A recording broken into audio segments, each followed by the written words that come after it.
His assistant posted a vacation selfie from our bedroom captioned, "Weekend getaway at the boss's place."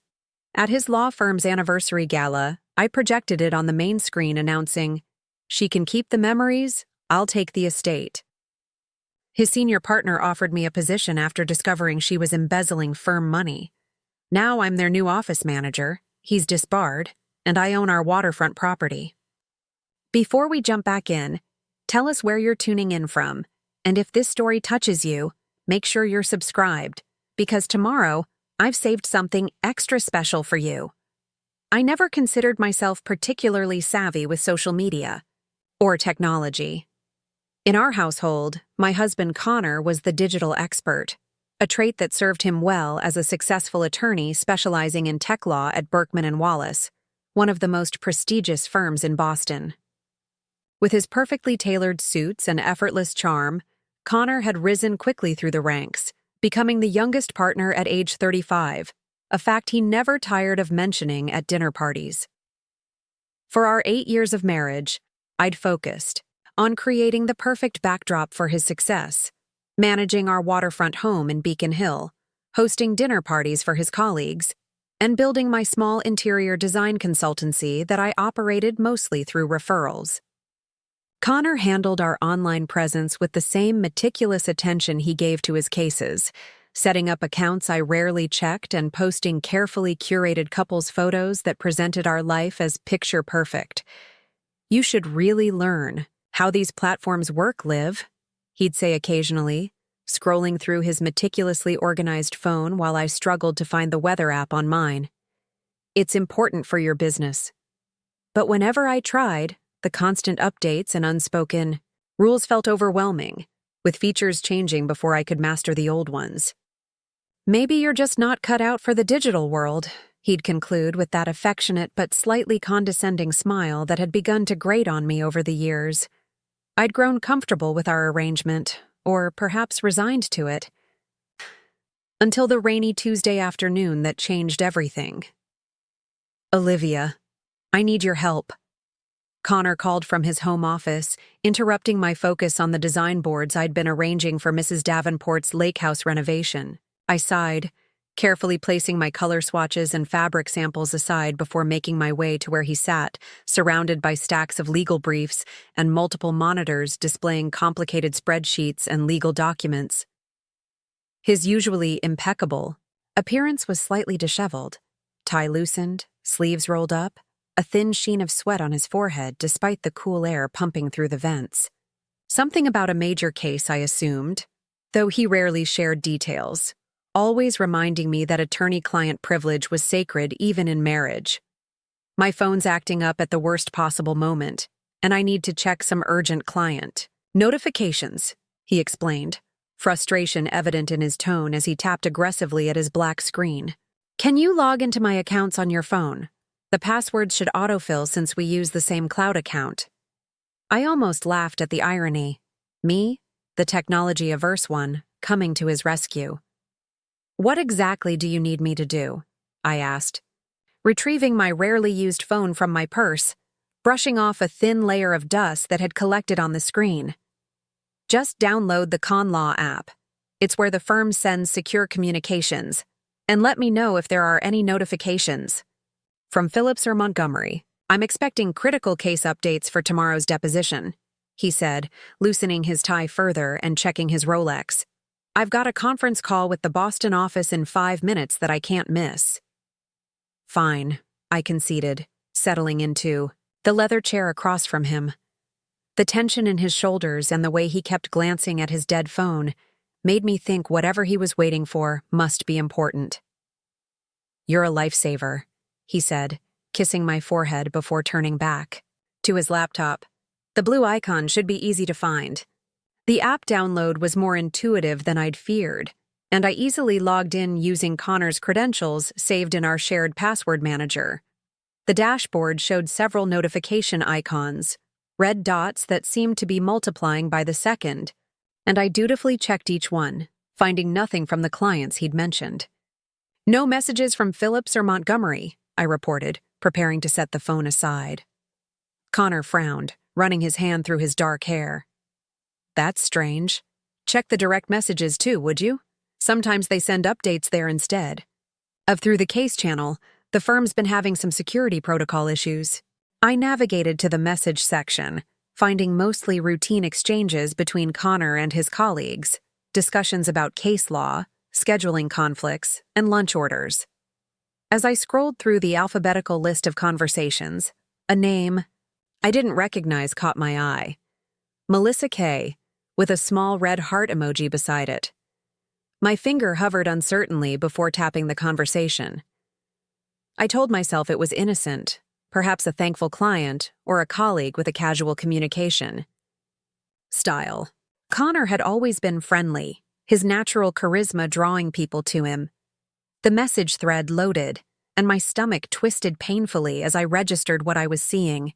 Intimate exchanges, inside jokes, plans for weekend getaways, and compliments about last night. Most disturbing was a photo from 3 days ago. A young woman with honey blonde hair and perfect makeup lounging on pillows I recognized immediately as ours, in our bedroom, with the caption, "Missing my weekend getaway at the boss's place. Ach secret rendezvous." The timestamp showed it was posted while I was visiting my mother in Chicago, when our bedroom should have been empty.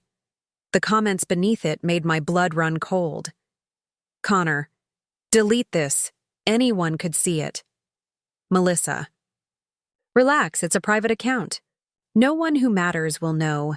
My hands began to shake as I scrolled through month after month of exchanges, discovering dozens of intimate messages spanning back nearly a year.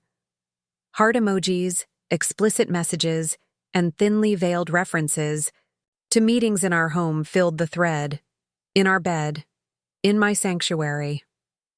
One message from this Melissa person caught my eye. Can't wait until your business trip next month. 3 whole days without interruptions or excuses about going home. I set the phone down, suddenly unable to breathe properly.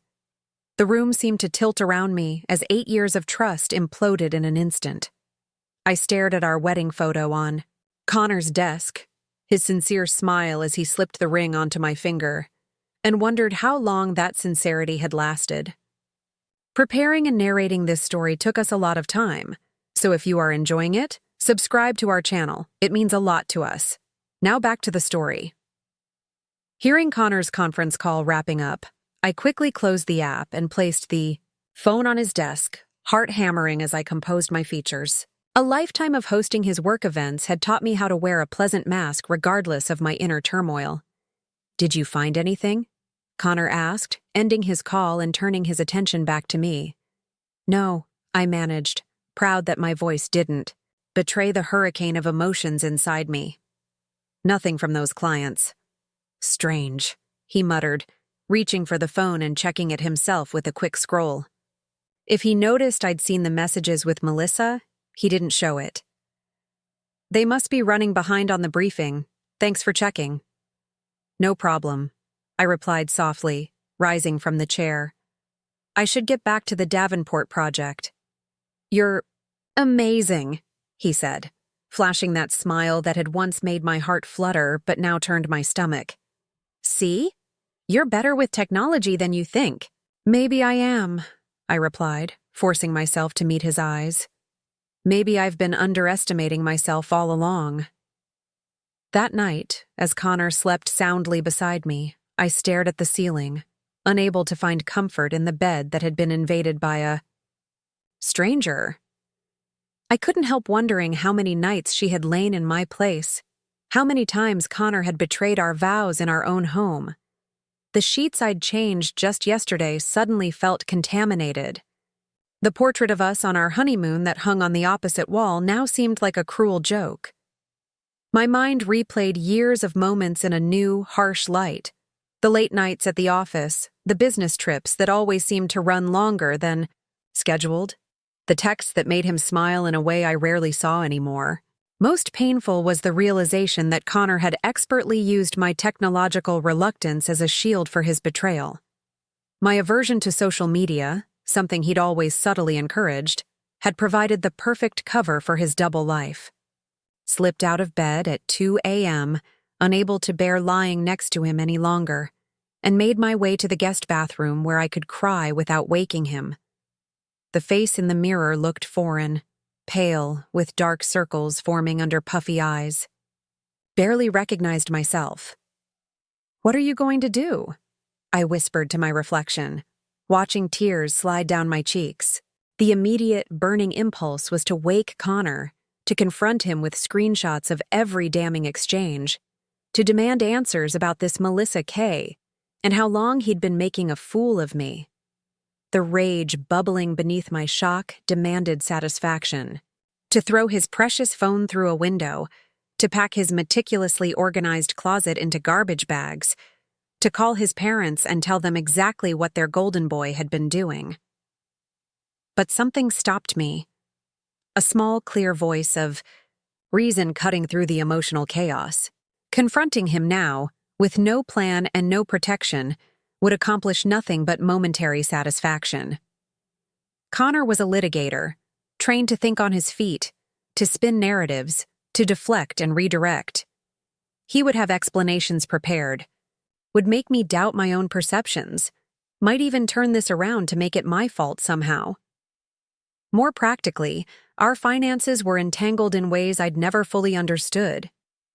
Our prenuptial agreement, which I'd signed without proper legal counsel at his insistence, likely left me vulnerable. The waterfront property was primarily in his name, with me listed only as a secondary owner due to tax advantages he'd explained, in terms too complicated to follow. I needed time. I needed information. I needed allies. The next morning, I moved through our normal routine on autopilot, preparing Connor's favorite breakfast smoothie and kissing him goodbye as he headed to court. The moment his car disappeared down the driveway, I collapsed onto a kitchen stool, the facade of normalcy exhausting to maintain. After 3 cups of coffee and hours of circular thinking, I finally picked up my phone and called the one person I knew would understand, my older sister, Rebecca. "This better be important, Liv," she answered, her voice hushed. "I'm between patient consultations." Rebecca was a divorce attorney in Chicago, specialized in high-conflict cases involving substantial assets. We'd drifted apart since my marriage, partly due to distance, but mostly because Connor had never warmed to her direct, no-nonsense approach. "She's always looking for problems," he'd say whenever I mentioned visiting her. "I need your help," I admitted, my voice cracking. "Connor's having an affair with someone from his office. I found messages, photos. She's been in our home, Becca. In our bed." The line went silent for a moment. "Are you somewhere private?" she finally asked, her voice shifting to what I recognized as her professional tone.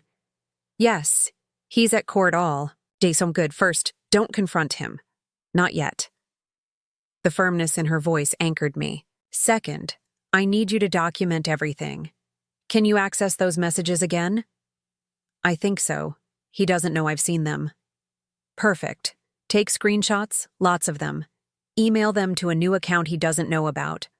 Third, and this is critical, Olivia, don't tell anyone else yet. Not Mom, not your friends, especially not any mutual friends with Connor." "I feel like I'm going crazy, Beck," I whispered, tears threatening again, like I'm living in a bad movie. "I know, sweetie, but right now, you need to be strategic, not emotional. Connor's an attorney. He knows how to cover his tracks.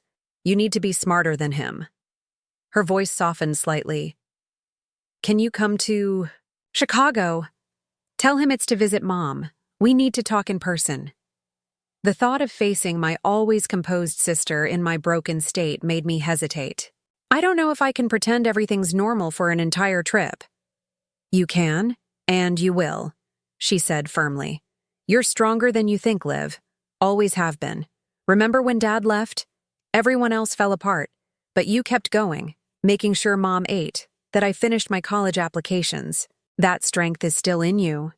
Her reminder of our family's previous upheaval steadied me. "What about the prenup?" I asked, voicing my biggest fear. Infidelity clauses can sometimes invalidate portions of prenuptial agreements, depending on how they're written. but I need to see the actual document. I heard voices in the background on her end. I have to go. Call Mom right now, while Connor's at work. Tell her you're coming this weekend. Then text me your flight details. After hanging up, I sat motionless at the kitchen island, Rebecca's practical advice echoing in my mind. The paralysis of shock was beginning to fade, replaced by a cold clarity I hadn't felt in years. I called my mother, fabricating a story about wanting to surprise her for her upcoming birthday. Then, I booked a flight to Chicago for the following weekend, using my personal credit card rather than our joint account. Small acts of independence that felt monumental in their implications. For the next 3 days, I maintained a flawless performance of normalcy. I prepared Connor's favorite meals, listened to his work stories, and even initiated sex on Thursday night, fighting back nausea the entire time. Each moment of pretense was a small victory, proof that I could control my emotions when necessary. During the days while Connor was at work, I began gathering information. I created a new email account using a name he would never associate with me. I methodically took screenshots of every damning message between him and Melissa, dating back months. I photographed financial documents from his home office, careful to return everything exactly as I'd found it. Most importantly, I located our prenuptial agreement in his fireproof safe, using the combination I'd seen him input countless times, but had never needed myself. Reading through the legal jargon made my head spin, but one section stood out clearly. In the event of infidelity by either party, substantiated by clear and convincing evidence, the no-fault provisions of this agreement shall be rendered null and void. A small spark of hope flickered within the devastation. By the time I boarded my flight to Chicago on Friday afternoon, I had compiled a digital folder of evidence that made me alternately numb and furious. Connor had kissed me goodbye at the security checkpoint, reminding me to say hi to your mom and mentioning he'd probably work late all weekend on an important case. "I'm sure you will," I'd replied, smiling sweetly while mentally adding this new lie to my growing collection. Rebecca met me at O'Hare, her critical eyes taking in my appearance before pulling me into an uncharacteristically long hug. "You look like hell," she said bluntly as we walked to her car. "Thanks." I managed a weak laugh. "Always the supportive sister." "I'm not here to coddle you," she replied, navigating through Chicago traffic with the same precision she approached everything. "I'm here to help you come out of this hole." In her sleek downtown condo, far from the suburban comfort of my Boston life, I finally allowed myself to fall apart. I sobbed on her leather couch, unleashing the hurt, betrayal, and rage I'd been containing for days. Rebecca let me cry, silently passing tissues until the storm subsided. "Feel better?" she asked when I finally quieted. "No," I admitted, my voice hoarse. "But maybe clearer." "Good. Clarity is what we need." She opened her laptop. "Show me what you've got." For the next several hours, we sorted through the evidence I'd gathered. Rebecca's expression grew increasingly grim as she scrolled through message after message, studying the timeline I'd constructed. "This Melissa," she finally said, looking up from the screen. "You said she works at his firm?" "His assistant. Hired about 14 months ago." Rebecca's eyebrows shot up. "He's sleeping with his direct report? That's not just infidelity, Liv. That's a potential ethics violation for an attorney." I hadn't considered this angle. "What does that mean?" "It means leverage," she replied, a small, tight smile forming. "The Massachusetts bar takes supervisor-subordinate relationships very seriously, especially when undisclosed. Add to that the evidence that he's been using firm resources for their rendezvous. Wait, what?" She turned the laptop toward me, pointing to messages discussing hotel rooms charged to client accounts, Uber receipts disguised as witness transport, and dinner dates listed as client development. "Your husband hasn't just been cheating on you," Rebecca said, her voice taking on the edge I imagined she used in courtrooms. "He's been defrauding his firm." "Are you ready for this?" Rebecca asked Sunday evening as we sat at her dining table, surrounded by printouts, notebooks, and 2 empty wine bottles. "Once you start down this path, there's no going back to blissful ignorance." I looked at the organized chaos we'd created. Over the weekend, annotated screenshots, financial records, and a step-by-step action plan that felt more like preparing for war than ending a marriage. "I passed the point of no return the moment I saw that woman in my bed," I said, surprised by the steadiness in my voice. "I just need to be smart about how I proceed." Rebecca nodded, satisfied with my resolve. "Remember what we discussed. Document everything. Appear normal. Trust no one at Connor's firm or in your social circle until we know who's loyal to whom. And most importantly, learn everything I can about the firm's financial structure and Melissa's role in it," I finished for her. My flight back to Boston that night felt like a mission briefing rather than a return home. Instead of dreading the confrontation with Connor, I found myself oddly calm, mentally reviewing the strategies Rebecca and I had mapped out. The powerlessness I'd felt upon discovering the affair was gradually being replaced by something unfamiliar but energizing. A sense of agency and purpose. Connor picked me up at Logan Airport, greeting me with a distracted kiss. "How's your mom?" he asked as we drove home, his attention split between the road and his ever-present phone. "Good," I replied, watching his face for any sign of guilt or discomfort. There was none. "She sends her love." "Great," he said absently, then launched into a detailed account of a motion he'd filed while I was away. I nodded at appropriate intervals, marveling at how ordinary this felt. Him talking, me listening, the perfect picture of a supportive wife welcoming her husband's professional accomplishments. Except now I knew it was all built on lies.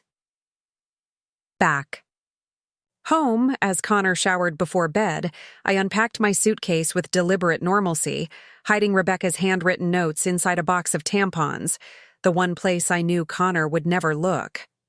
The prenup copy with her legal annotations went into a hollowed-out interior design reference book on my studio shelves. The next morning marked the beginning of my covert investigation. While Connor prepared for court, I casually mentioned the charity gala his firm was hosting the following month. "Do you need me to coordinate anything with Melissa for that?" I asked, keeping my tone light while loading the dishwasher. "I know how busy she gets with these events." Connor's hand paused briefly on his coffee mug, a millisecond tell I might have missed before. "No need," he said smoothly. "The events team handles most of it. Melissa's primarily focused on my casework." I hummed acknowledgement, filing away. His response. First lie of the day noted. According to the messages I'd seen, Melissa was deeply involved in planning the gala. Something about impressing the senior partners with her organizational skills. Once Connor left for work, I began implementing phase 1 of what Rebecca had dubbed Operation Take Back Your Life. I started with the most straightforward task, following the money. Our financial setup had always been Connor's domain. He managed our investments, handled tax preparation, and controlled our major accounts, giving me access to a household expense account that he regularly monitored to make sure we're on budget. I'd accepted this arrangement as a practical division of labor, never questioning why I needed to justify purchases for our home while he bought $200 bottles of wine without discussion. Using the password list I'd photographed from his desk, I logged into our joint financial accounts. Rebecca had prepared me for what to look for. Unusual withdrawals, hotel charges, unexplained restaurant bills on nights he claimed to be working late, gifts purchased that never made it home to me. The evidence accumulated quickly. Weekend getaways, disguised as professional conferences, jewelry purchases from high-end boutiques around dates that coincided with Melissa's birthday and their apparent anniversary. A consistent pattern of cash withdrawals before claimed late nights at the office. But the most disturbing discovery came when I accessed Connor's corporate credit card statements using the login details I'd found in his password manager.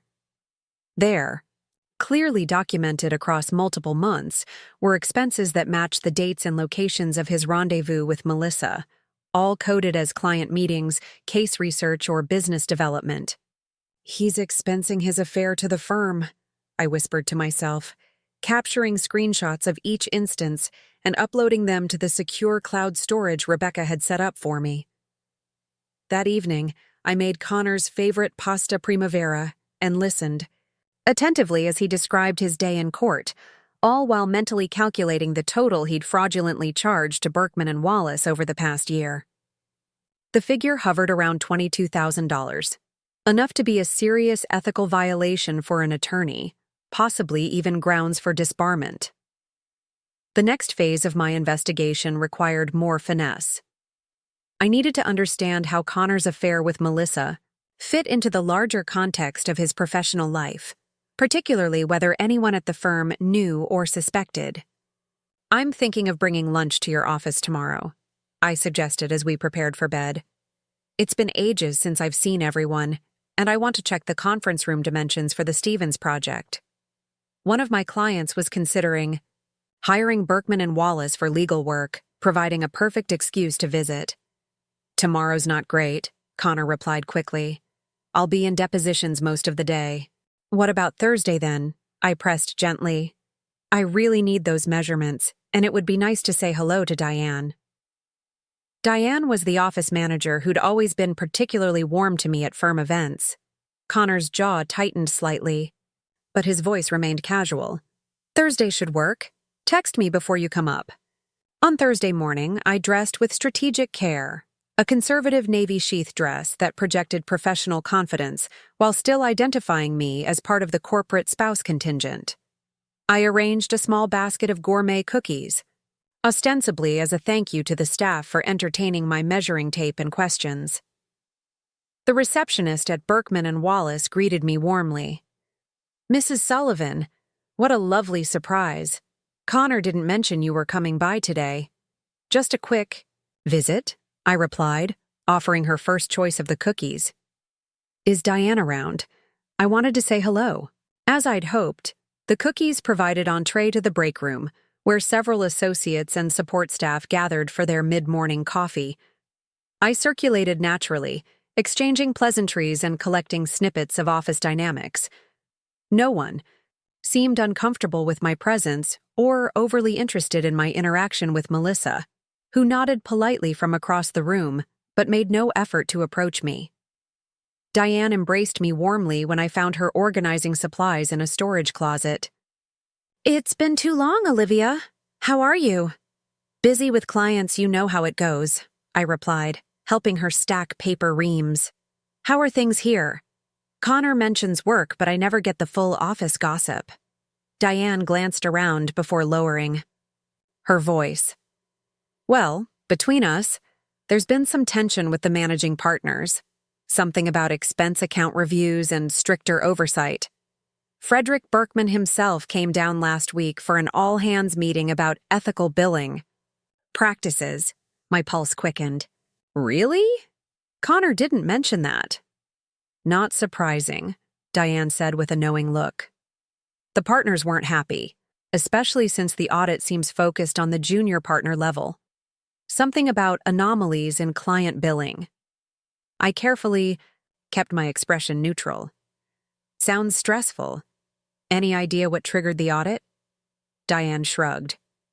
"Officially, random compliance check. Unofficially, word is someone on the inside flagged some concerns. The rumor mill can't decide if it's a whistleblower or just Wallace getting paranoid about his retirement fund." After measuring the conference room and chatting with a few more staff members, I texted Connor that I was heading out. As I waited for the elevator, a tall, distinguished man with silver hair approached, recognition lighting his face. "Mrs. Sullivan, isn't it? Connor's wife?" I recognized Frederick Berkman, the founding partner whose portrait hung in the lobby. I'd met him briefly at the firm's holiday party last year. "Yes, Mr. Berkman. Lovely to see you again." "What brings you to our humble offices today?" he asked, his tone genial but his eyes sharp and assessing. Just dropping off some treats and getting measurements for a potential client space, I explained. I'm an interior designer, I added, though he likely knew this. Ah yes, Connor mentions your work often. Very talented, he says. The elevator arrived, and he gestured for me to enter first. I hope we'll see you at the anniversary gala next month. 30 years of Berkman and Wallace. Quite the milestone. I wouldn't miss it, I assured him as the doors closed. Back home, I added my observations to the growing file of information. The firm-wide audit of expense accounts was a significant development, one that increased both risk and opportunity in my situation. If Connor's misappropriation of funds was already under scrutiny, the timeline for my own actions might need acceleration. That evening, I made a seemingly innocuous request that was actually the next step in my information gathering. Honey, can I see the invitation for your firm's anniversary gala again? I want to make sure my dress will be appropriate. Connor retrieved the heavy cream envelope from his briefcase. You looked stunning at the holiday party in that black dress, he suggested, handing me the invitation. I examined the formal card, noting the details Rebecca had advised me to confirm: date, time, venue, and most importantly, the line indicating a multimedia presentation celebrating the firm's history would be featured. Will you be speaking at this? I asked casually. Connor's chest puffed slightly with pride. Actually, yes. Wallace asked me personally to present the section on our international expansion. It's a good sign.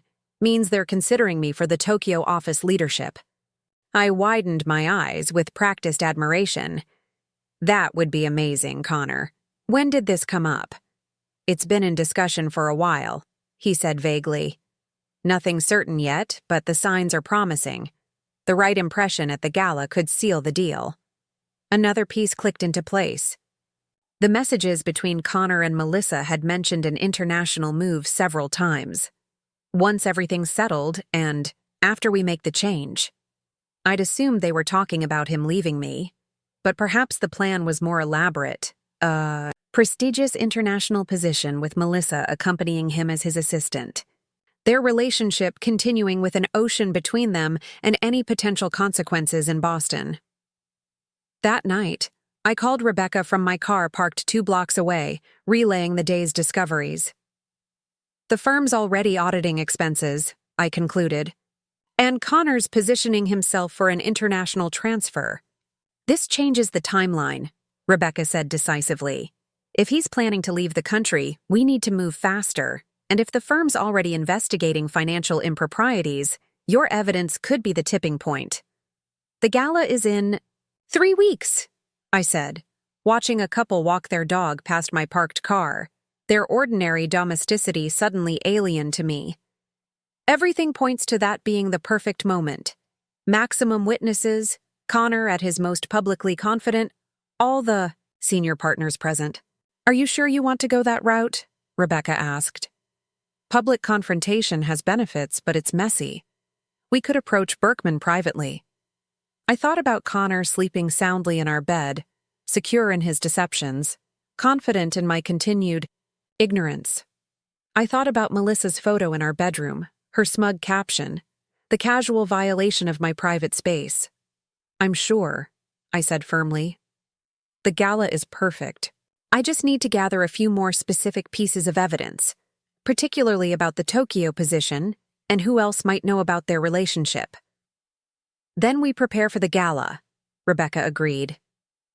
I'll clear my calendar for that weekend to fly in for moral support and legal backup. As I drove home, a strange sense of calm settled over me. In just 1 week, I'd transformed from a devastated wife to a methodical investigator of my own life. The skills Connor had dismissed, my attention to detail, my ability to connect with people, my intuitive understanding of social dynamics, were proving more valuable than his legal training in uncovering the truth. For the first time since discovering the affair, I felt a flicker of gratitude. Without Connor's betrayal, I might never have discovered my own capacity for strategic thinking and resilient action. By undermining our marriage, He had inadvertently forced me to reclaim parts of myself I'd allowed to be diminished. The woman, driving back to the house she would soon fight for, was already markedly different from the one who had fled to Chicago in tears just days ago. And Connor, still operating on the assumption that his technological superiority and my habitual trust protected him, had no idea what was coming. "You need to secure your financial position before anything else," Rebecca advised during our daily, encrypted call 2 weeks before the gala. "Connor will freeze accounts the moment he realizes you know." I was sitting in my car outside a branch of our bank, heart pounding despite my outward composure. "I'm about to go in now. Are you sure this won't alert him? Opening your own account won't trigger any notifications. Just make sure you use your maiden name and a different address. My Chicago place is safest. And remember, only move half the money from your joint savings. Any more could be construed as financial impropriety in divorce proceedings." An hour later, I walked out of the bank with a new account in my maiden name, Olivia Prescott, containing exactly 50% of our joint savings, $127,500, that Connor could no longer access or control. The bank manager had raised an eyebrow at my request, but proceeded efficiently when I explained I was reorganizing my finances for tax purposes. This was just the first step in what Rebecca had outlined as financial disentanglement. The process felt simultaneously liberating and terrifying, every action bringing me closer to a confrontation that would forever alter my life. Back in my car, I checked off the first item on my handwritten to-do list. Next, secure important documents.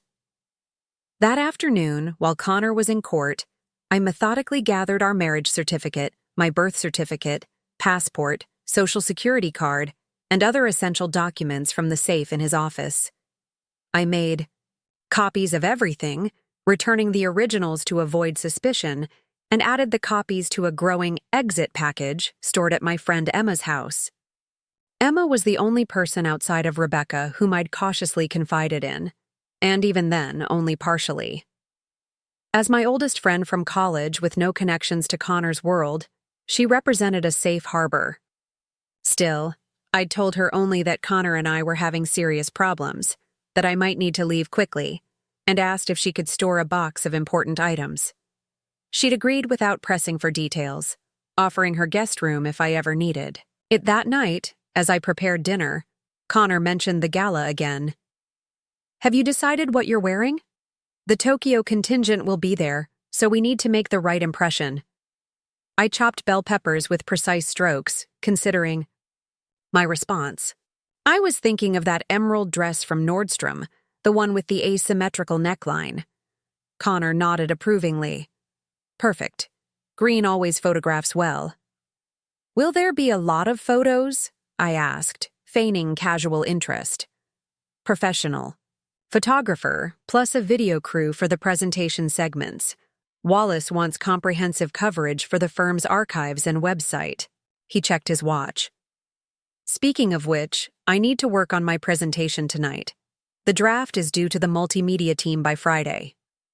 I placed his dinner before him. "Don't worry about helping with cleanup. I know how important this presentation is." After Connor sequestered himself in his office, I slipped outside to call Rebecca, rapidly explaining the development about the presentation and multimedia team. "This is actually perfect," she said, excitement evident in her voice. "If they're collecting presentation materials in advance, there's a pathway to ensure your evidence is incorporated into the official program." "How?" "I doubt Connor's volunteering to show his expense fraud and affair photos during his speech," I whispered, glancing back at the house. "No, but presentation materials pass through multiple hands before an event like this." "You mentioned an AV coordinator on your last visit to the firm?" "Marcus, yes. We chatted briefly. Seemed nice." "You need to make Marcus your new best friend," Rebecca advised. "Find a way to get his contact information and establish rapport. Technical staff are often overlooked, but have tremendous behind-the-scenes influence." The following day, I made another spontaneous visit to Connor's office, this time with the pretext of dropping off a tie he'd forgotten that morning, one I knew he favored for important meetings. While there, I deliberately took a wrong turn toward the conference rooms where I'd previously noted the AV equipment storage. As hoped, Marcus was inventorying equipment on a rolling cart. "Sorry to interrupt," I said with an apologetic smile. "I think I'm turned around again." Marcus looked up, recognition dawning. "Mrs. Sullivan, right? Connor's wife? Olivia, please." "And yes, I was looking for the main reception area?" "Other direction entirely," he said with a good-natured laugh. "I can show you." "That's very kind, but I don't want to interrupt your work." I gestured to the equipment. "Preparing for something big?" "The anniversary gala. I'm coordinating all the technical elements. Presentations, lighting, sound, video segments. It's a lot." He ran a hand through his disheveled hair. I seized the opening. "That sounds incredibly complex. My design work occasionally involves event staging, so I understand the pressure of getting every detail right when there's no second chance." His expression brightened at finding someone who appreciated his challenges. "Exactly. And everyone has their own expectations and special requests. The partners want seamless technology that's also impressive. The marketing team wants everything branded perfectly, and each presenter thinks their segment deserves special treatment." "Including my husband?" I asked with a knowing smile. Marcus hesitated, then offered a diplomatic response. "Mr. Sullivan is very particular about his presentation specifications." "That sounds like Connor." I laughed naturally. "He's been working late every night on his segment. I hope he's not making your job more difficult."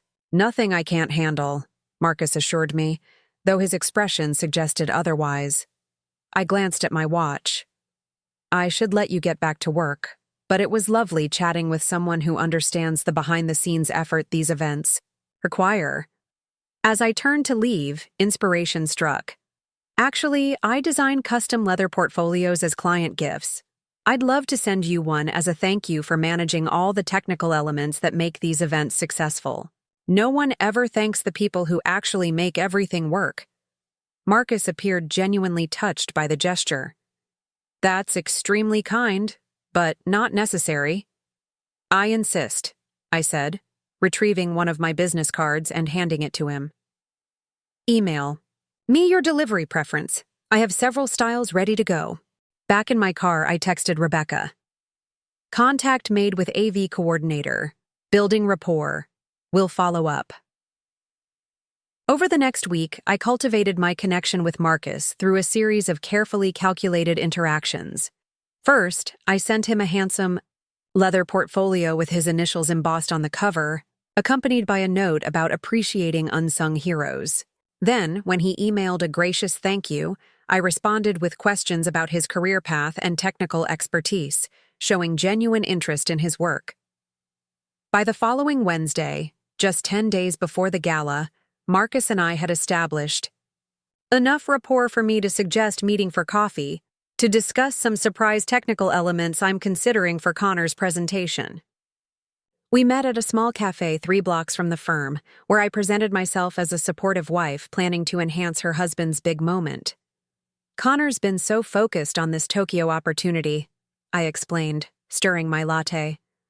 "I thought it might be nice to incorporate some personal elements into his presentation, something unexpected that highlights his commitment to the firm and its future." Marcus nodded encouragingly. "We do have flexibility to incorporate custom elements. What did you have in mind?" "I've collected some photos and video clips that showcase Connor's dedication," I said carefully. "Professional moments, client successes, maybe even some behind-the-scenes glimpses of how hard he works. The kind of authentic material that would impress the Tokyo executives." "That could work really well," Marcus agreed. "We're already building impersonal segments for each presenter. The theme is Berkman and Wallace, past, present, and future. Mr. Sullivan's segment is positioned as representing the firm's future direction." "Perfect," I said, feeling a twist of irony. When would you need the materials? Ideally by Monday for seamless integration, but I could work with Tuesday in a pinch. We do a full technical rehearsal on Wednesday. I reached into my bag and withdrew. A small USB drive, not the one containing the actual evidence, but a decoy to establish the handoff protocol. I've started gathering some materials here, mostly older photos for now, but I'm still putting together the more recent elements. Would this format work? Marcus accepted the drive, explaining the technical specifications and file formats that worked best with their system. If you get me the final materials by Monday, I'll make sure they're incorporated. Mr. Sullivan won't see the final version until the technical rehearsal. We're keeping some elements as surprises for all the presenters. That's exactly what I was hoping for, I said with a genuine smile. I want this to be special for him. As we parted ways, Marcus added, "You know, it's refreshing to see this kind of support. Most of the partners' spouses don't take such an interest in the firm's events." Connor's career is important to me, I replied truthfully. I want to make sure this opportunity works out exactly as he deserves. That evening, I finalized my strategy with Rebecca during a secure video call. Marcus is on board with incorporating surprise elements into Connor's presentation, I explained. He has no idea what I'm actually planning, of course, but he's created the perfect channel for delivering the evidence. Rebecca's expression was both impressed and concerned. You've done remarkable work, Liv. But I need to ask one more time. Are you absolutely certain about the public approach? There are still other options. I considered the question seriously, as I had each time she'd asked it. I'm certain. Connor has humiliated me privately for over a year. He's built his success on lies. To me, to the firm, probably to Melissa too. A private confrontation would allow him to control the narrative, to spin another deception. This needs to happen with witnesses, Rebecca nodded slowly. Then we finalize the evidence package this weekend. I'll fly in Thursday before the gala. And Olivia? She added, her expression softening. I'm proud of you. The way you've handled this, it's extraordinary. The compliment warmed me unexpectedly. I've had good guidance, I acknowledged. No, Rebecca countered firmly. I've offered advice, but you've done the hard work. You've transformed from victim to strategist in weeks. That's all you. After ending the call, I sat alone in my car, considering how profoundly I'd changed since discovering Connor's betrayal. The pain remained, of course, a background ache that flared whenever I thought about the photos of Melissa in our bed, or the casual cruelty of Connor's deception. But alongside that pain had grown something unexpected, a steely determination and newfound confidence in my own capabilities. I'd always seen Connor as the strategic thinker in our relationship, the one who navigated complex situations with ease while I focused on creating beautiful spaces and maintaining our social connections. Now I recognized that I possessed my own form of strategic intelligence, perhaps more powerful for having been underestimated. The final phase of preparation began the next day. I carefully selected and organized the evidence into a compelling narrative for the presentation, beginning with seemingly innocent photos of Connor at firm events, transitioning to screenshots of his messages with Melissa, followed by the damning bedroom selfie, and concluding with documented evidence of his financial improprieties. I arranged everything in a professional presentation format, complete with discreet but clear captions explaining each image. The effect was devastating precisely because of its restraint. No emotional accusations, just irrefutable evidence presented clinically. On Monday morning, exactly 1 week before the gala, I met Marcus briefly in the firm's lobby to hand off the final USB drive. Everything's formatted according to your specifications, I assured him. I'm so grateful for your help making this a special moment for Connor. Happy to help, Marcus replied, tucking the drive into his shirt pocket. This will be incorporated seamlessly into his segment. He'll see it for the first time during Wednesday's technical rehearsal. A flicker of concern crossed my mind. What if Connor demanded changes after seeing the evidence during rehearsal? but Marcus had already addressed this potential obstacle. Once we're within 3 days of the event, our policy is no content changes, unless there's a technical issue, he explained. Too many last-minute adjustments caused problems in the past, so Mr. Berkman implemented a strict cutoff. The partners agreed to abide by it. Perfect. Connor would see what was coming, but too late to prevent it. He would have to either withdraw from the presentation entirely, raising questions and potentially jeopardizing his Tokyo prospects, or proceed with the knowledge that his deceptions would be exposed. Either way, I would be prepared. My emerald. Dress was pressed and ready. My financial safety net was established. My support system was in place, with Rebecca arriving Thursday and Emma standing by if I needed emergency housing. After nearly a month of methodical preparation, all the pieces were positioned for the confrontation I'd once feared but now approached, with calm resolve. As I drove home to continue my performance as Connor's supportive wife for a few final days, I felt an unexpected sensation washing over me. Not anxiety, not dread, but a steady, quiet certainty. The game Connor didn't even know we were playing was reaching its endgame, and I was finally making the rules. The Wednesday before the gala, I maintained my usual routine: client meetings in the morning, lunch at my favorite cafe, and an afternoon spent finalizing design boards for the Davenport Lake House. To any observer, I was simply Olivia Sullivan, dedicated interior designer and supportive attorney's wife, going about her normal day. Inside, however, I was hyper-aware that across town, Connor would be participating in the technical rehearsal for the gala, viewing the presentation I'd crafted for the first time. At 2:37 p.m., my phone buzzed with a text from Connor. "Need to talk. Coming home early." The moment I'd anticipated had arrived. I took a deep breath, centering myself for the performance of a lifetime, and responded with calculated casualness. "Okay, everything all right?" No response came.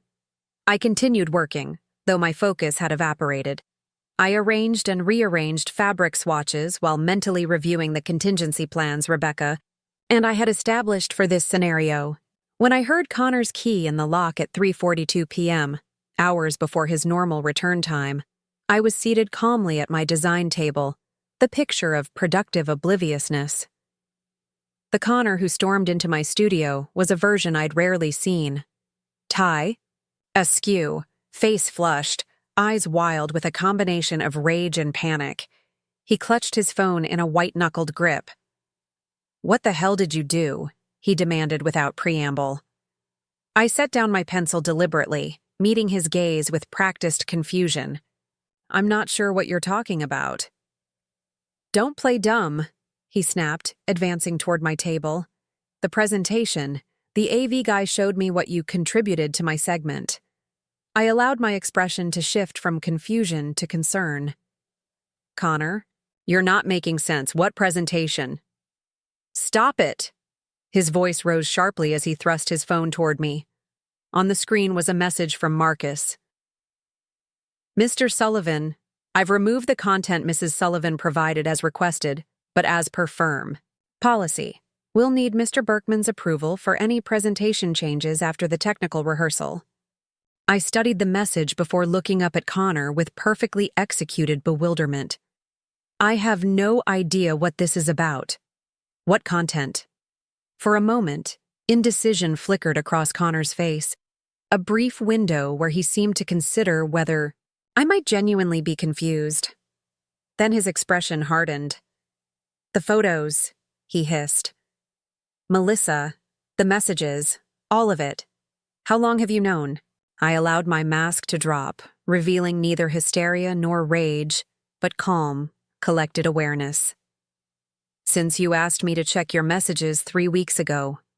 Your phone wasn't really malfunctioning, was it? You just wanted to know if Phillips or Montgomery had responded about your case." Connor paled slightly, recognition dawning. "You saw everything," I confirmed quietly. "Your assistant in our bed, Your plans for Tokyo. The money you've been charging to the firm for your rendezvous. A calculation visibly ran behind Connor's eyes, measuring options, considering angles, searching for leverage or escape as he'd likely done for countless clients. When he spoke again, his tone had shifted from accusatory to conciliatory. Liv, this isn't what it looks like. Melissa and I, it got complicated, yes, but I was going to end it. The Tokyo position would give us a fresh start, just the two of us. By us, do you mean you and me, or you and Melissa? I asked, my voice steady. He had the grace to look discomfited. You and me, of course. Melissa understands it was never serious. That's not what your messages suggest, I observed. Or the jewelry purchases, or the weekend getaways charged to the firm. Connor's expression darkened again. You've been spying on me? I've been investigating my own life, I corrected him, learning the truth about my marriage and my husband's character. He ran a hand through his hair, visibly recalibrating. Look, I made mistakes, serious ones, but exposing this at the gala, it would destroy everything we've built.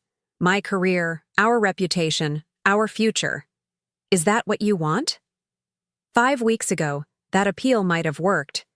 I might have crumbled at the thought of dismantling our shared life, might have convinced myself that forgiveness was the mature choice, that everyone deserves a second chance. But I was no longer that woman. What I want, I said evenly, is accountability. You've lied to me, to your firm, probably to Melissa too. You've used firm resources to fund your affair. You've violated not just our marriage but your professional ethics. And publicly humiliating me fixes that how, exactly? He demanded, anger resurfacing. This self-righteous revenge fantasy won't get you anything except a reputation as a bitter, vindictive woman. I regarded him steadily. That's where you're wrong, Connor. This isn't about revenge. It's about truth. You're welcome to tell your version to Berkman before the gala. Explain the photos, the expenses, your plans for Tokyo. See how that goes. A dangerous stillness settled over him. If you do this, he said quietly, I'll make sure you get nothing in the divorce. The prenup is ironclad. You'll lose the house, the accounts, everything. I smiled for the first time since he'd entered. Check the infidelity clause, counselor. Section 7, paragraph 3. In the event of infidelity by either party, substantiated by clear and convincing evidence, the no-fault provisions of this agreement shall be rendered null and void. I'd say photos of your mistress in our bed qualify as clear and convincing, wouldn't you? The blood drained from Connor's face as he recognized his own legal language being used against him. He opened his mouth, closed it, then tried a different tack. What do you want, Olivia? Money? The house? Name your terms and we can settle this. Privately. 2 weeks ago, that might have been enough, I admitted. But then I discovered the extent of your financial improprieties. Using client accounts to fund your affair isn't just a betrayal of me. It's potentially criminal. I can't unknow that. Connor took a step back, reassessing me entirely. Who are you? He asked, sounding genuinely perplexed. This calculated, strategic approach, this isn't you. It is now, I replied simply. You taught me well, Connor. All those years watching you negotiate, strategize, and manipulate situations to your advantage, I was paying attention. He stared at me for a long moment, then asked flatly, Are you wearing a wire? Is this conversation being recorded? I laughed, a genuine, surprised sound. That's your concern right now? Whether I'm gathering more evidence? The evidence is already overwhelming, Connor. This conversation is just closure. A chance for you to process what's coming. And what exactly is coming? He demanded, a slight tremor in his voice betraying his unraveling composure. I stood, gathering my design materials with unhurried movements. That depends on you. You have until Saturday to make some decisions. You can withdraw from the presentation, citing health concerns or whatever excuse you prefer. You can approach Berkman privately, and confess before he sees the evidence. Or you can proceed as planned and let the chips fall where they may. You're bluffing, Connor said, but uncertainty had crept into his voice. Marcus said he removed the content. For now, I agreed. But as his message noted, only Berkman can approve permanent changes this close to the event. And I have a meeting with Berkman tomorrow morning, ostensibly about potentially representing the firm during their office renovation, but I suspect the conversation might touch on other topics. Connor's legal mind visibly processed the implications, the chess moves, the potential outcomes, the dwindling options. Finally, he asked the question I'd been waiting for. How did you do this? The technical access, the financial records, the coordinated timing, this isn't your skill set. I smiled again, gathering my purse as I prepared to leave my own home, a strategic retreat to Emma's guest room that Rebecca had advised for these final days. That's the thing about underestimating people, Connor. They develop in ways you never notice. I paused at the door of my studio. I'll be staying with a friend until the gala. You can use these days to consider your options and pack some essentials. I suspect you'll be relocating soon, one way or another. His face contorted with a flash of the temper he usually controlled so carefully. You can't just leave. We need to discuss this like adults. We are discussing it like adults, I countered calmly. Adults who recognize that actions have consequences. I've simply accelerated the timeline of yours. As I walked past him toward our bedroom to pack a small suitcase, Connor followed, his tone shifting between anger, bargaining, and occasional flashes of the charm that had once swayed me so effectively. Liv, be reasonable. We can work through this. The gala humiliation won't solve anything. Think about what this will do to both our reputations. We built this life together. I continued packing methodically, selecting only what I needed for the next few days: clothes, toiletries, my laptop, and the small framed photo of my parents that had always sat on my bedside table. The rest could be sorted later. I'll see you at the gala, Connor, I said finally, closing my suitcase. Black tie, as specified on the invitation. I'd recommend your gray Tom Ford suit. It photographically particularly well.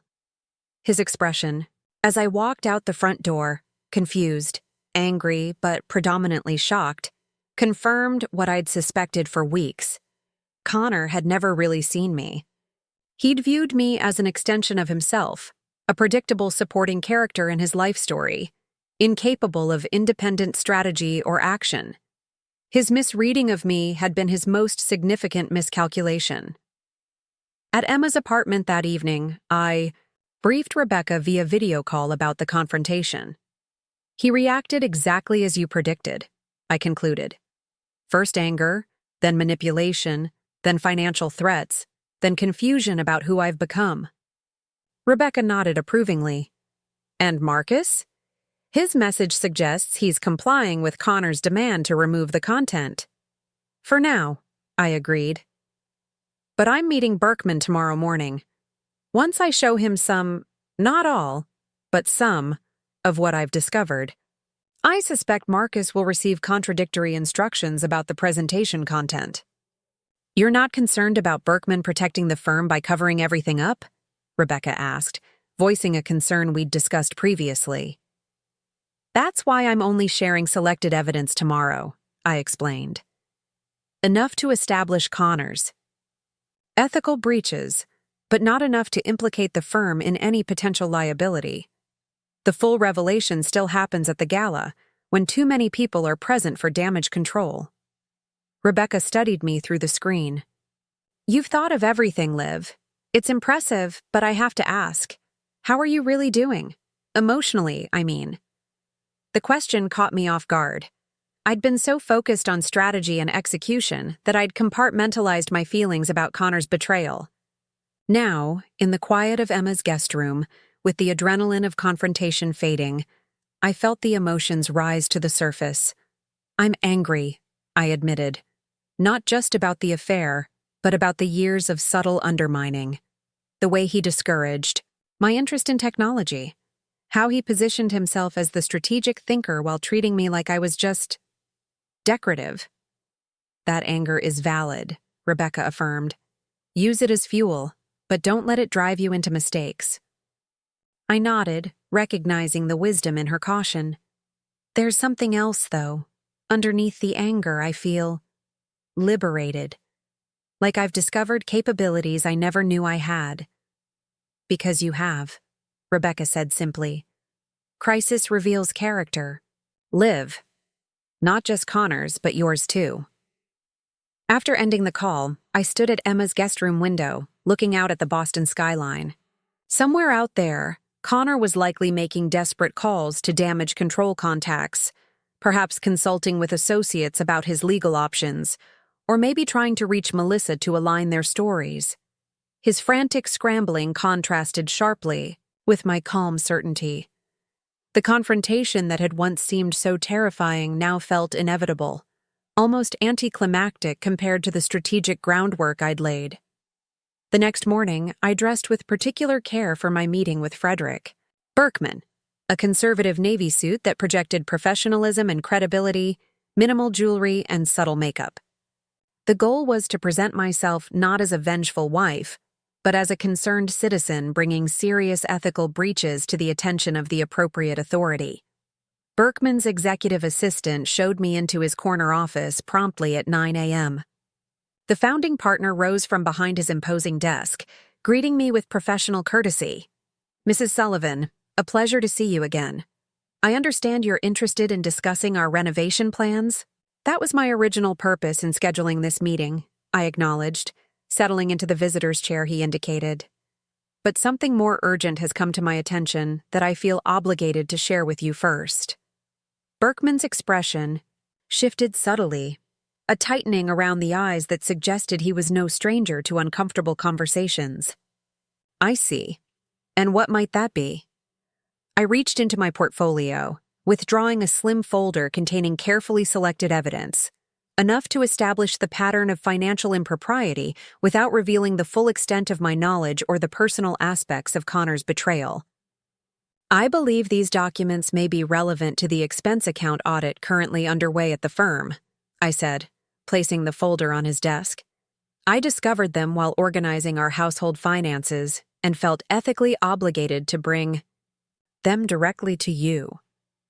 As Berkman reviewed the contents, client dinner receipts for evenings when Connor was demonstrably not with clients, hotel charges for non-existent business trips, duplicate expense submissions, his expression remained professionally neutral, but a muscle twitched in his jaw. This is concerning, he said finally, closing the folder. May I ask how you came to compile this information, Mrs. Sullivan? When managing our household accounts, I noticed discrepancies, I explained smoothly. Expenses, Connor claimed, were work-related appeared in our personal records as well. Once I began paying attention, the pattern became clear. Berkman studied me carefully. And you're bringing this to me now because the anniversary gala is approaching, I replied honestly. And I understand Connor has been positioned to represent the firm's future, possibly including the Tokyo expansion. Before that occurs, I felt you should have complete information about his financial practices. I appreciate your discretion in bringing this directly to me, Berkman said after a thoughtful pause. Rest assured, we take these matters seriously. I nodded, rising to leave. That's all I wish to convey. The renovation discussion can wait for a more appropriate time. As I reached the door, Berkman called after me. Mrs. Sullivan, will you be attending the gala on Saturday? I turned back with a composed smile. I wouldn't miss it, Mr. Berkman. I believe it will be quite memorable. The grand ballroom of the Fairmont Copley Plaza glittered with old Boston money and new legal ambition as I stepped through its gilded doors on Saturday evening. Crystal chandeliers cast warm light over tables adorned with elaborate floral arrangements, while a string quartet played understated classical pieces in the corner. The space was exactly as Marcus had described during our planning sessions. Ornate, impressive, and equipped with state-of-the-art presentation screens that would soon display Connor's undoing. Rebecca stood beside me, elegant in a black sheath dress that emphasized her role as my legal counsel, rather than merely my sister. "Ready?" she murmured, scanning the room with a lawyer's assessing gaze. "Completely," I replied, surprised to find it was true. The nervousness I'd anticipated had been replaced by a calm, focused clarity. I'd prepared meticulously for this moment, my emerald dress carefully chosen to stand out among the predictable black attire favoring Boston legal circles. My hair swept into a sophisticated updo that projected confidence, and most importantly, my resolve solidified by Connor's attempted manipulations over the past 3 days. Since our confrontation at home, he'd cycled through multiple strategies to derail my plans. First, angry texts demanding I stop this madness. Then teary midnight phone calls pleading for forgiveness, followed by a barrage of settlement offers delivered via email. When those failed, he'd sent a junior associate from his firm with legal papers threatening countersuits for defamation if I proceeded. Rebecca had calmly directed the nervous young lawyer back to Connor with her business card and the message, "Ms. Prescott's legal representation has been secured. All future communications should be directed accordingly." Connor would be desperate tonight, knowing what awaited him if the presentation proceeded as planned. What he didn't know was that my meeting with Berkman had changed the equation entirely. We made our way through the crowd, accepting champagne flutes from passing waiters. I nodded graciously to the few familiar faces, partners' wives I'd met at previous firm events, legal assistants who recognized me from my visits to Connor's office. Many glanced curiously at Rebecca, clearly wondering about the striking woman accompanying me in place of my husband, Mrs. Sullivan. I turned to find Frederick Berkman approaching, distinguished in his tuxedo with the confident bearing of a man accustomed to commanding rooms. "How lovely to see you this evening." "The pleasure is mine, Mr. Berkman. May I introduce my sister, Rebecca Prescott? She's a family law attorney visiting from Chicago." Berkman's handshake was firm as he greeted Rebecca, but his eyes returned to me with newfound respect. "I must say, our conversation yesterday was most illuminating. I've taken the liberty of reviewing the presentation materials for tonight's program with particular attention." "I appreciate your thoroughness," I replied, meeting his gaze directly. "There have been some adjustments to the schedule," he continued, lowering his voice slightly. "Mr. Sullivan's segment has been modified. I thought you should know." My heart sank momentarily. Had Connor found a way to remove the evidence after all? Modified how exactly? A ghost of a smile touched Berkman's lips. "Let's just say the content remains intact, but the presenter has been reconsidered. I believe inappropriate accountability, Mrs. Sullivan." Before I could ask for clarification, he was summoned away by the event coordinator, leaving me to exchange puzzled glances with Rebecca. "What do you think that means?" I whispered. "I'm not sure," she admitted. "But it sounds like Berkman is on board with the exposure, just perhaps not in the way we anticipated."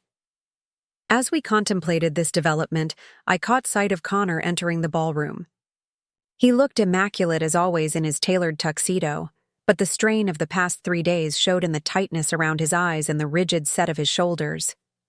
Beside him walked a young blonde woman I immediately recognized as Melissa, looking uncomfortable in a red dress that seemed slightly too formal for her position at the firm. "Interesting choice," Rebecca murmured, bringing her as his date when he knows what's coming. "It's strategic," I replied, understanding Connor's logic even as it stung.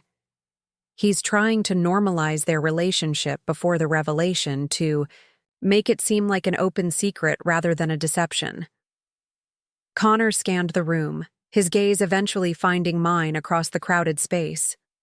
For a moment, our eyes locked in silent communication, his challenging, mine unwavering.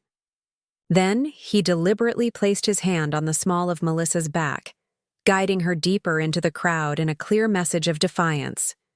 "Charming, Rebecca remarked dryly. Should we approach them? No need, I said, sipping my champagne with practiced calm. Everything is already in motion.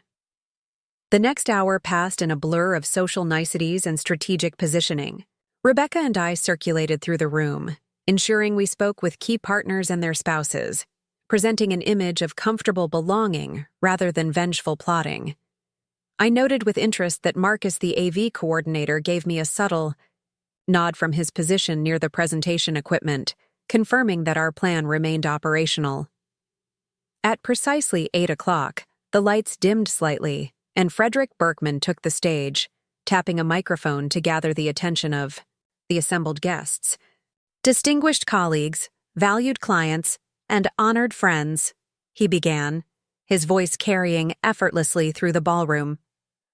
Welcome to the 30th anniversary celebration of Berkman and Wallace. 3 decades of legal excellence, integrity, and unwavering commitment to justice.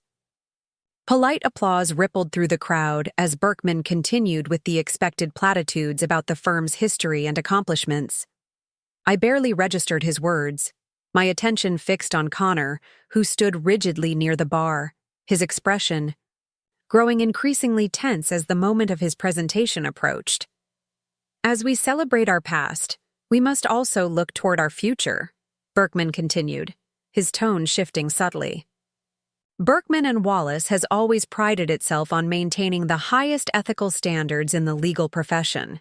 Our reputation rests not just on winning cases, but on conducting ourselves with unimpeachable integrity.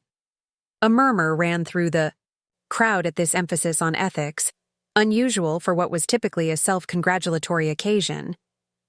Connor shifted uncomfortably, his hand tightening visibly around his whiskey glass. It has come to my attention, Berkman continued gravely, that not all members of our firm have upheld these essential standards. As difficult as it is to address such matters publicly, I believe transparency is necessary when trust has been broken.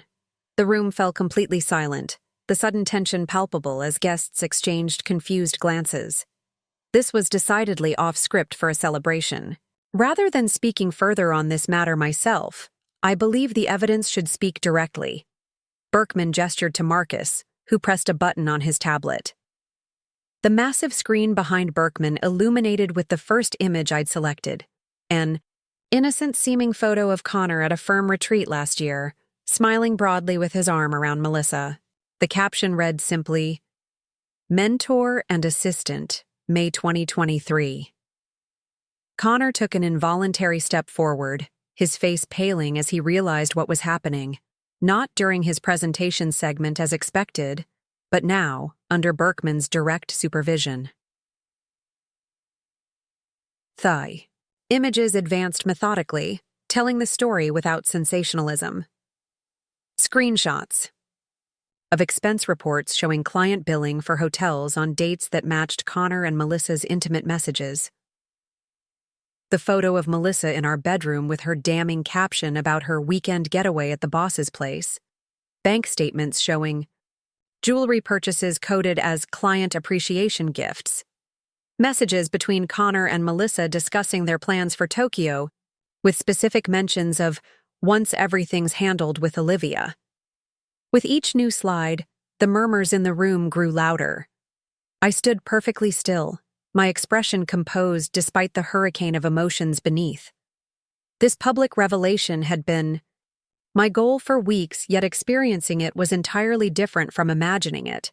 Not more satisfying or less, just different. More sobering than triumphant. Connor's face had transformed from shock to fury, to something approaching panic as the evidence mounted. Beside him, Melissa had begun to cry silently, mascara tracking down her cheeks as she realized the full extent of her exposure. Several senior partners had moved closer to Berkman, their expressions thunderous as they viewed evidence of financial impropriety that implicated their firm. The final slide appeared, the one I'd agonized over most. Not a damning piece of evidence, but a simple statement. Integrity is not what we do when everyone is watching, but what we choose when we believe no one is. Berkman cleared his throat as the screen faded to the firm's logo. In light of this, information, which has been independently verified by our financial compliance team, Connor Sullivan's partnership with Berkman and Wallace is terminated, effective immediately. The gasps were audible throughout the ballroom. Immediate termination of a partner at a public event was unprecedented.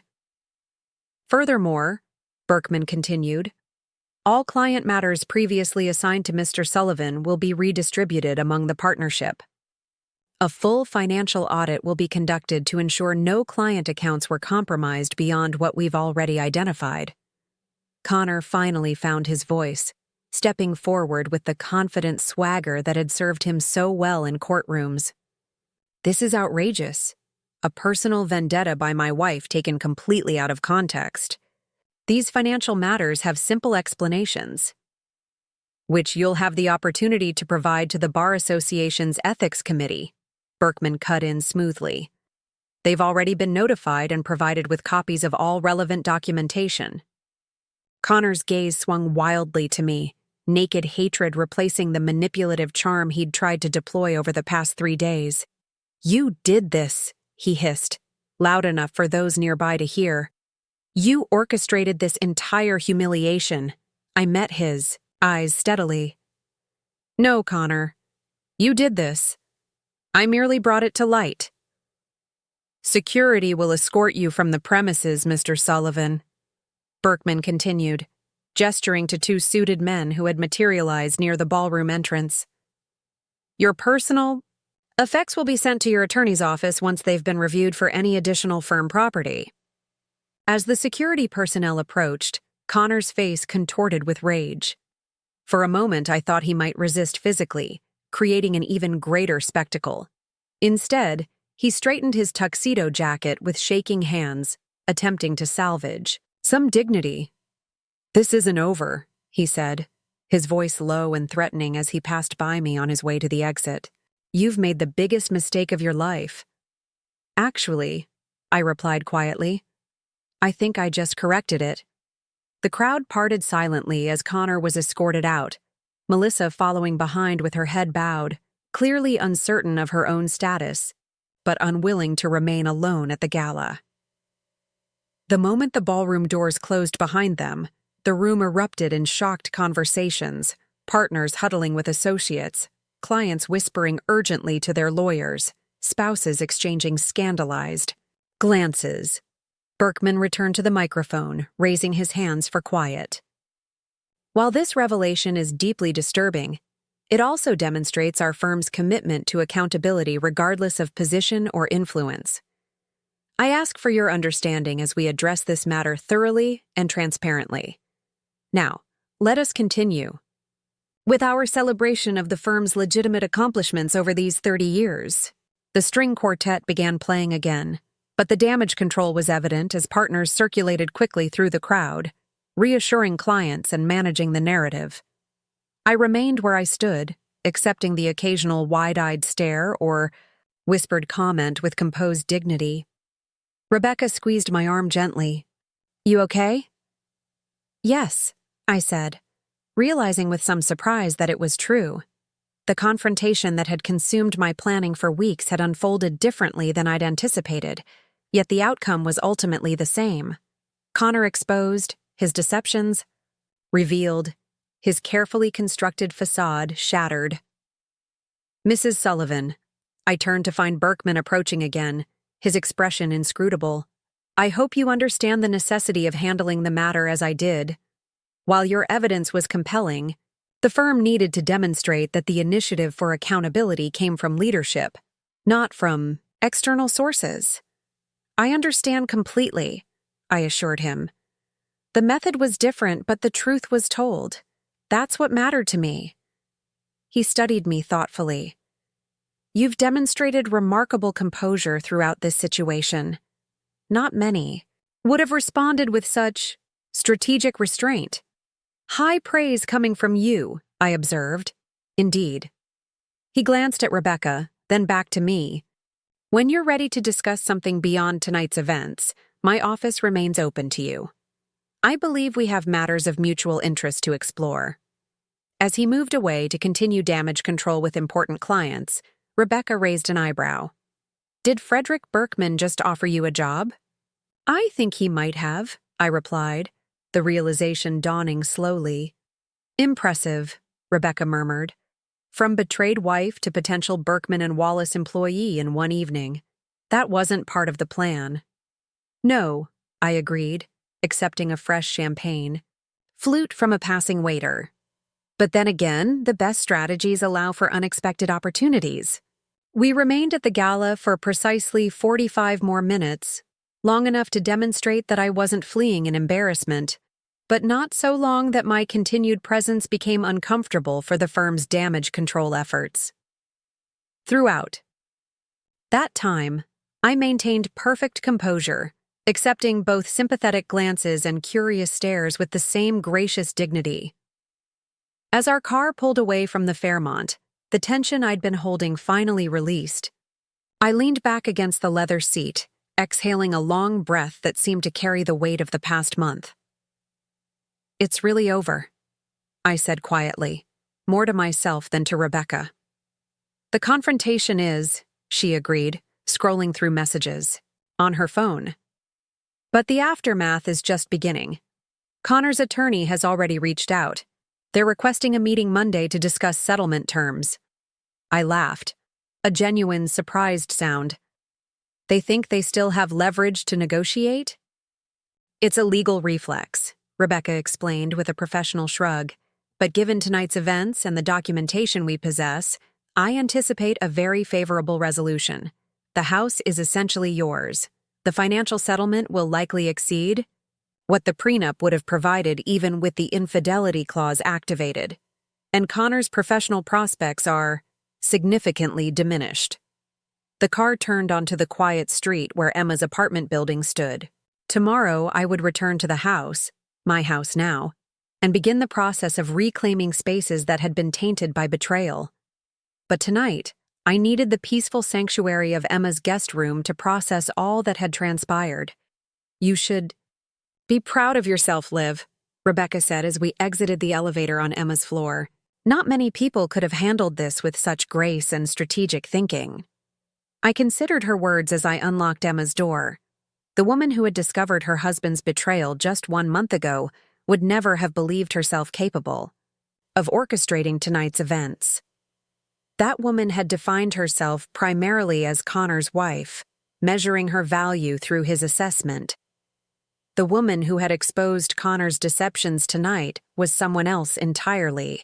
Or perhaps she had always existed beneath the surface, waiting for the catalyst that would bring her into being. "I am proud," I admitted, the words feeling foreign but true. "Not of Connor's humiliation, but of my own resilience." Rebecca smiled, squeezing my shoulder gently. "That's exactly right. And resilience, little sister, is just the beginning of what you're capable of." 3 weeks after the gala that had upended my life, I stood in what had once been Connor's home office, now transformed into my design studio. The heavy mahogany desk that had dominated the space was gone, replaced by a light oak work table positioned to capture the natural light from the bay windows. The dark paneling had been painted a clean white, creating a canvas for the inspiration boards and material samples that now adorned the walls. "The last box is loaded," Emma announced from the doorway. "Connor's movers said they'd be done by 3, but they finished early." I nodded, feeling a curious lightness as the final physical traces of my marriage were carted away. The settlement negotiations had concluded with surprising swiftness, Connor's attorney recognizing their limited leverage in the face of overwhelming evidence and Berkman's clear stance. The waterfront house was mine, along with a financial settlement that exceeded even Rebecca's optimistic projections. Connor had agreed to all terms with minimal resistance, his energy apparently focused on salvaging what remained of his professional reputation rather than fighting over assets. "How does it feel?" Emma asked, settling onto the window seat that had become her favorite spot during the many hours she'd spent helping me reclaim and redesign the space. "Surreal," I admitted, surveying the room that symbolized my transformation. A month ago, I couldn't even imagine entering this office without Connor's permission. Now I've completely reimagined it. The past 3 weeks had been a whirlwind of practical and emotional reclamation. With Rebecca's guidance, I'd navigated the legal complexities of separation with strategic precision. With Emma's support, I'd begun the process of redefining spaces that held painful memories, transforming them through design elements that reflected my emerging identity. The master bedroom, the site of Melissa's infamous selfie, had been the first to change. The bed was gone, donated to a women's shelter along with all the linens. The room now housed my expanded home office, with a sleek, modern desk positioned where the bed had once stood. The symbolism wasn't subtle, but it was deeply satisfying.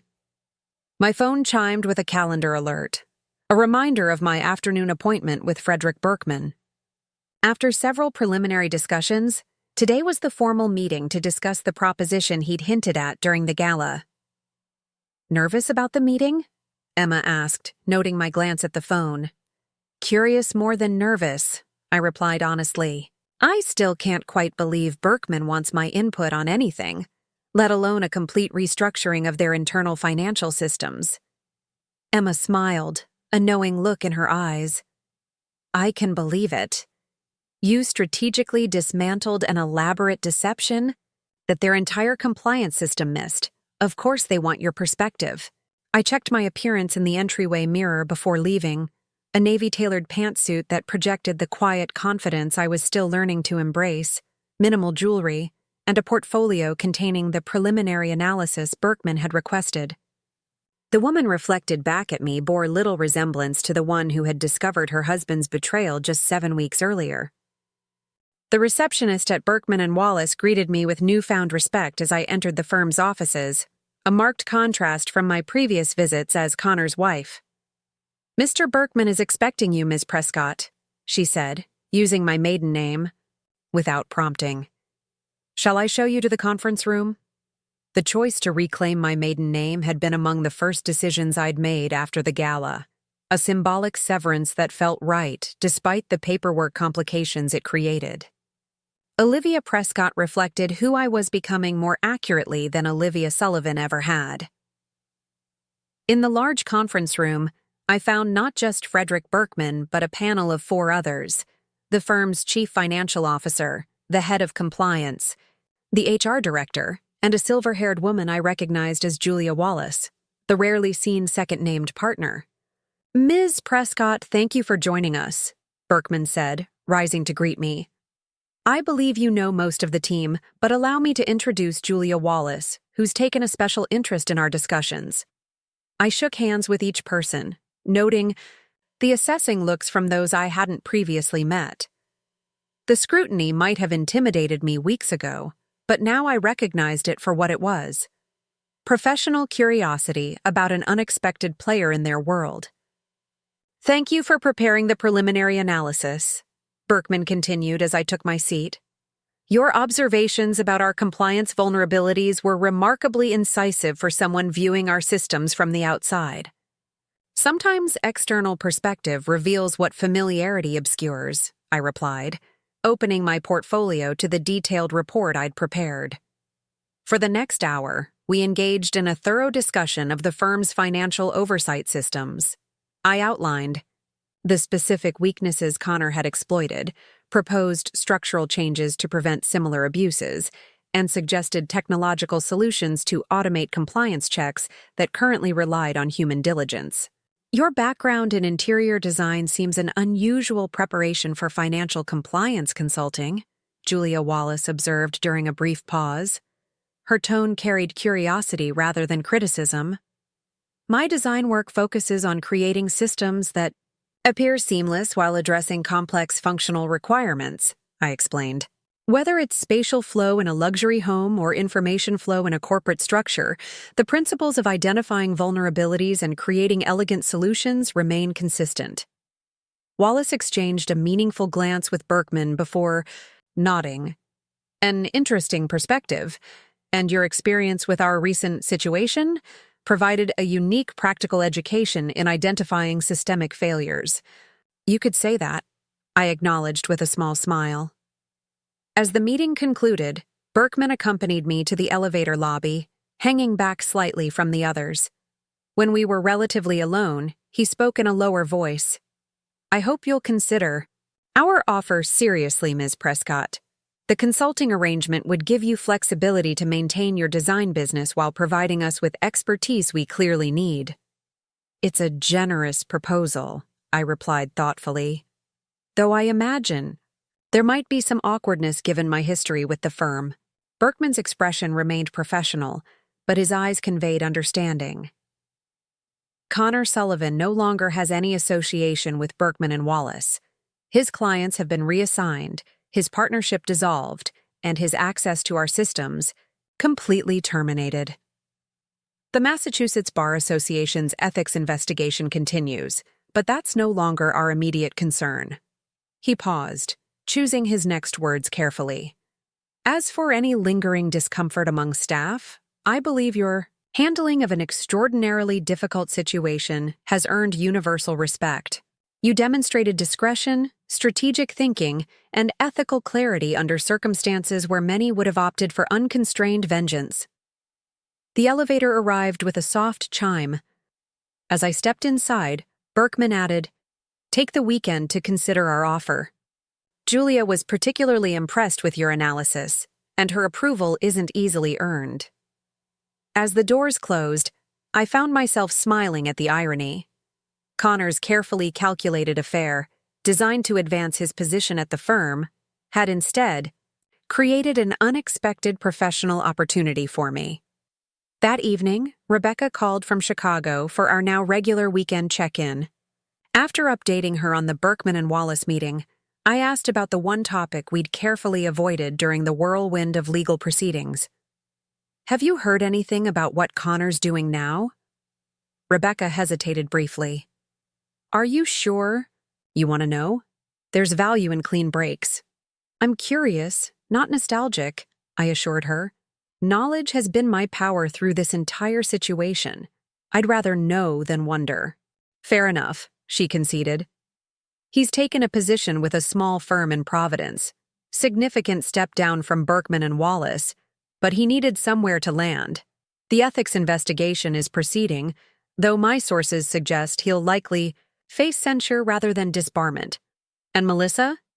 Terminated from B&W immediately after the gala. Last I heard, she's moved back to her hometown in Vermont. Apparently, the Tokyo dreams evaporated quickly when Connor's star fell." I absorbed this information with surprising equanimity. 7 weeks ago, the thought of Connor and Melissa together had torn through me like physical pain. Now, it registered as merely information, relevant to understanding the complete picture, but no longer emotionally devastating. "How are you really doing, Liv?" Rebecca asked after a moment of silence. "Beyond the practical arrangements and professional opportunities." I considered the question carefully, looking around the newly redesigned living room that now reflected my aesthetic rather than the formal, traditional style Connor had preferred. "I'm recalibrating," I said finally. "Learning who Olivia Prescott is when she's not defined by someone else's expectations. It's disorienting sometimes, but in a good way, like finally taking off glasses with the wrong prescription and seeing clearly for the first time." "That's actually pretty profound," Rebecca observed with characteristic directness. "Most people never experience that level of self-redefinition. Most people don't have their marriages implode in such spectacular fashion," I countered wryly. "True, but most people who experience betrayal don't transform it into personal and professional renaissance either. You could have crumbled, Liv. Instead, you rebuilt. Yourself first, then your environment."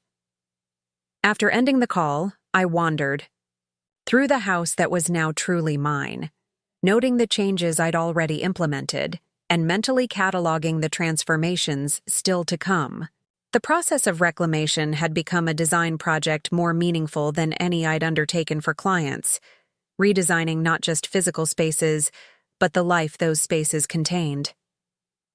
On Monday morning, I emailed Frederick Berkman accepting the consulting position with specific parameters that would allow me to maintain my design business. By Monday afternoon, I had a new professional identity: financial compliance consultant specializing in system vulnerability assessment. The irony wasn't lost on me. I'd developed expertise in identifying hidden weaknesses by experiencing one of the most painful personal betrayals possible. Connor had dismissed my technological capabilities for years, yet now I would be paid handsomely to identify technological vulnerabilities for the very firm that had once been his professional home. 2 months after the gala, I hosted a small housewarming gathering to celebrate the completion of the home's transformation. Emma and Rebecca were there, along with select clients who had become friends and new connections I'd made through my consulting work. As we enjoyed drinks on the deck overlooking the harbor, Emma raised her glass in a toast to new beginnings and unexpected journeys. Later, as the gathering wound down and guests began to depart, I found myself alone on the deck, watching the sunset paint the water with streaks of gold and crimson. The peaceful moment felt symbolic of the journey I'd navigated, from the turbulent shock of discovery through the strategic planning of response to this quieter, more confident aftermath. My phone chimed with a message from an unknown number. Curious, I opened it to find a text from Melissa. "I know I have no right to contact you, but I needed to say how sorry I am. He lied to me too. Said you knew and approved. I should have questioned more. The damage we caused is unforgivable. But I wanted you to know that I recognize my part in it." I stared at the message for a long moment, various responses forming and dissolving in my mind. Finally, I typed, "Thank you for the acknowledgement. I hope you find better paths forward." It wasn't forgiveness exactly, but it was closure. Another thread in the complex tapestry of this experience tied off with deliberate care. 6 months. To the day after discovering Connor's betrayal, I stood in Frederick Berkman's office reviewing the implementation of the compliance systems I'd helped design.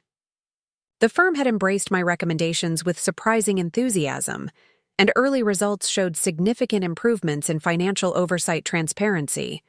"The partners are extremely pleased with the outcomes," Berkman noted, studying the quarterly report I'd prepared.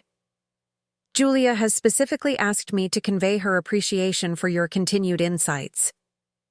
"I'm glad the systems are proving effective," I replied professionally. "The true test will be sustained compliance over time, but the early indicators are promising." As our meeting concluded, Berkman asked an unexpected question. "Are you happy, Olivia, with how everything has unfolded?" The question gave me pause. Happiness hadn't been my primary metric during the intense period of discovery, confrontation, and rebuilding. I'd been focused on survival, then justice, then reconstruction. "I'm not sure happy is precisely the right word," I answered truthfully. "But I'm fulfilled in ways I never anticipated. The work is engaging, my design business is thriving with more selective projects, and I've discovered capabilities I never knew I possessed." Berkman nodded thoughtfully. "Sometimes life's most significant growth emerges from its greatest challenges. Few would choose the path you were forced onto, but you've navigated it with remarkable grace." That evening, sitting in my redesigned living room with client proposals spread before me and notes from my latest compliance project on my tablet, I reflected on the journey of the past 6 months. The betrayal that had initially seemed like the ending of everything important had instead become the catalyst for profound reinvention. The woman who had once defined herself primarily as Connor Sullivan's wife, who had accepted his assessment of her capabilities and limitations, who had built her life around supporting his ambitions, that woman was gone, transformed by crisis into someone far more complex and self-determined. In her place stood Olivia Prescott, design professional, compliance consultant, strategic thinker, a woman who had turned betrayal into opportunity, humiliation into empowerment, and loss into reclamation. The waterfront house that had once symbolized my marriage, now represented something far more meaningful: the tangible manifestation of my own resilience and transformation. Each redesigned room, each reclaimed space, each strategic change reflected not just aesthetic choices, but deliberate steps in rebuilding an identity independent of anyone else's definition. My phone chimed with an email notification, a potential new client referred by Frederick Berkman, seeking both design consultation for their home and compliance assessment for their family office financial systems. Another opportunity at the intersection of my evolving professional identities. As I began drafting a response, I smiled at the unexpected trajectory my life had taken. 6 months ago, discovering those messages on Connor's phone had felt like the end of everything I'd built. Instead, it had been just the beginning of discovering who I truly was and what I was capable of becoming. The assistant Connor had dismissed as technologically inept was now a sought-after consultant on technological vulnerabilities. The wife he had betrayed was now thriving independently in the home he'd lost. The woman whose life had been shattered by a bedroom selfie had reclaimed her power by strategically exposing the truth. Sometimes the most powerful transformations begin with the most painful discoveries. And sometimes, when someone shows you who they truly are, they inadvertently reveal who you can become. Up next, you've got 2 more standout stories right on your screen. If this one hit the mark, you won't want to pass these up. Just click and check them out. And don't forget to subscribe and turn on the notification bell so you don't miss any upload from us.